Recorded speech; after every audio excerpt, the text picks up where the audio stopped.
नमस्कार शेतकरी मित्रांनो, इलेक्शन झाल्यानंतर राज्य मंत्रिमंडळाच्या बैठकीत महत्त्वाचे 10 निर्णय झालेले आहेत. महसूल जलसंपदा विभागाचे त्या ठिकाणी महत्त्वाचे निर्णय घेतलेले आहेत.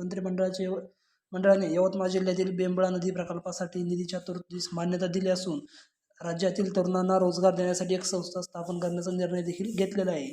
तर हे 10 निर्णय मंत्रिमंडळातील बैठकीतले 10 निर्णय कोणते आहे, काय कसे आहे, त्याची सविस्तर माहिती आपण आजच्या व्हिडिओच्या माध्यमातून जाणून घेणार आहोत. तर त्यासाठी हा व्हिडिओ शेवटपर्यंत नक्की बघा. सर्वप्रथम आपल्या मराठी साईट यूट्यूब चॅनलमध्ये सर्व शेतकरी मित्रांचं स्वागत आहे. तर बघा, राज्याचे मुख्यमंत्री देवेंद्र फडणवीस यांच्या अध्यक्षतेखाली काल मंत्रिमंडळाची बैठक झाली. या बैठकीत एकूण 10 निर्णय घेण्यात आले. यामध्ये महसूल, जलसंपदा, कौशल्य, रोजगार, उद्योजकता व नाविन्यता, नगर विकास आणि नियोजन विभागाशी संबंधित निर्णयांचा समावेश आहे. त्या ठिकाणी पहिला निर्णय बघा, महसूल विभागाचा घेतलेला आहे. भाजीपाला निर्यातीकरता शेतकऱ्यांसाठी ठाणे जिल्ह्यातील मौजे बापगाव येथे सर्वोपयोगी मल्टी हॉटेल हब व टर्मिनल मार्केटची उभारणी. त्यासाठी राज्य कृषी पणन महामंडळाला 7 हेक्टर जमीन उपलब्ध करून त्या ठिकाणी देणार आहे.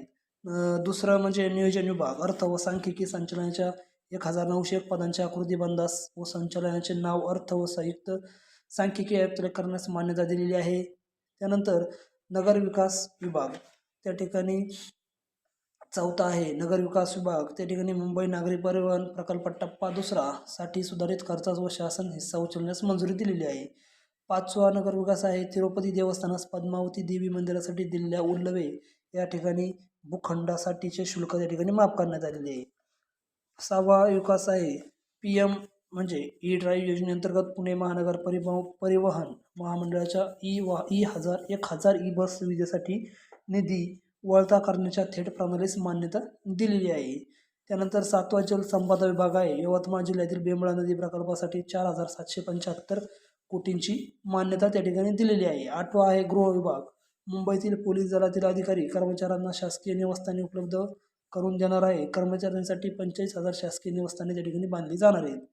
त्या ठिकाणी शेवटचा 9वा आहे रोजगार, कौशल्य, उद्योजकता व नाविन्यता याचा आहे.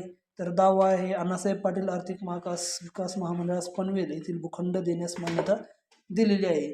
तर हे 10 निर्णय त्या ठिकाणी राज्य मंत्रिमंडळाच्या बैठकीत 10 महत्त्वाचे निर्णय त्या ठिकाणी झालेले आहे.